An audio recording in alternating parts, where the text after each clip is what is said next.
Apeleon Chelinus undulatus merupakan jenis ikan teleos dari kelas Labridae yang mempunyai bentuk unik tersendiri dan bertubuh besar di antara jenis-jenis yang termasuk dalam kelas tersebut. Ikan apeleon terkenal di banyak negara karena sebarannya yang cukup luas dan karena memiliki banyak nama, baik nama lokal, nama umum, dan nama dagang.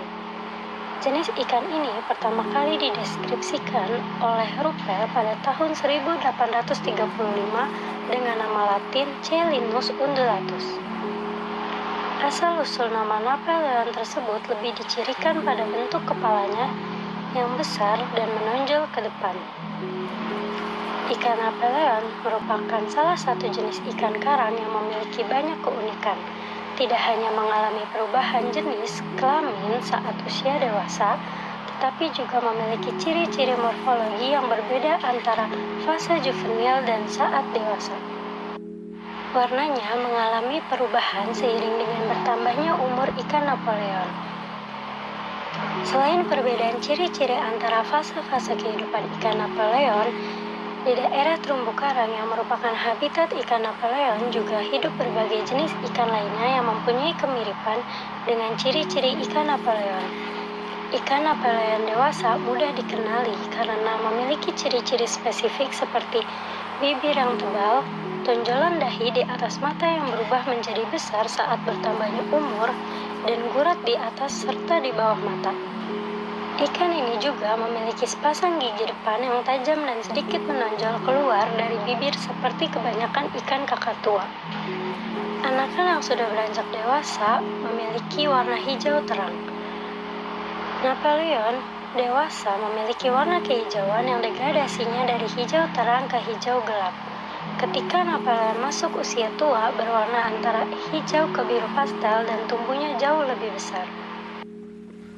Ikan apeleon memiliki dua habitat yang berbeda sesuai dengan fase usia. Pada fase muda, ikan ini lebih umum ditemukan di area dekat pantai.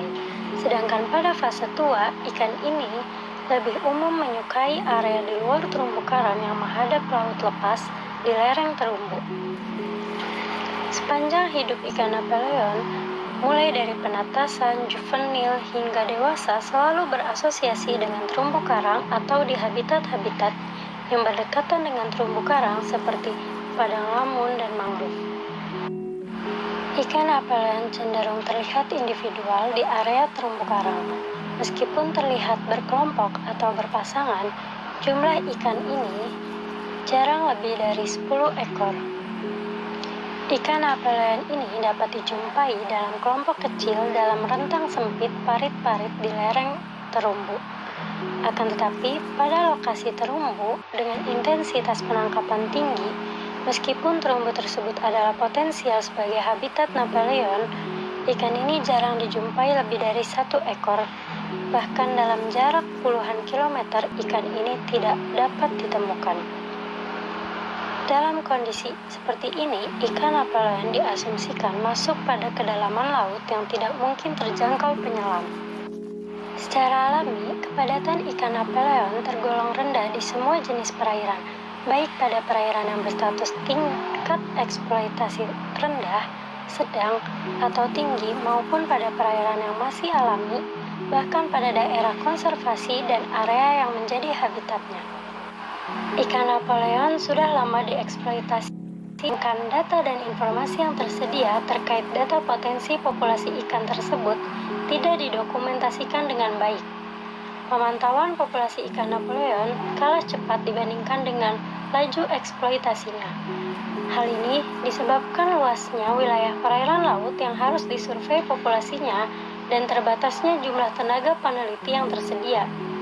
Untuk mengantisipasi hal tersebut diperlukan ketepatan dan keakuratan data terhadap perkiraan kelimpahan keanekaragaman spesies yang dipengaruhi oleh metode yang digunakan sangat dibutuhkan. Untuk itu, metode survei biodiversitas ikan di perairan karang ini menggunakan metode underwater visual census, yang merupakan salah satu metode yang dilakukan untuk pencacahan biodiversitas ikan melalui sebuah alat semacam kamera untuk merekam dan dilihat kembali jenis-jenis ikan yang ada dalam tangkapan kamera tersebut. Pendekatan ini aman dari sisi menjaga kelestarian karang, namun banyak pula menimbulkan permasalahan melalui pendekatan ini. Seperti yang dijelaskan sebelumnya, bahwa ada beberapa spesies yang mirip sehingga tidak bisa diidentifikasi, kecuali yang ahli. Kemudian, ada beberapa ikan besar yang melihat adanya penyelam dan peralatan seperti itu membuat ikan-ikan tersebut pergi menjauh sehingga tidak bisa melakukan pencacahan. Ini merupakan permasalahan survei biodiversitas di perairan karang.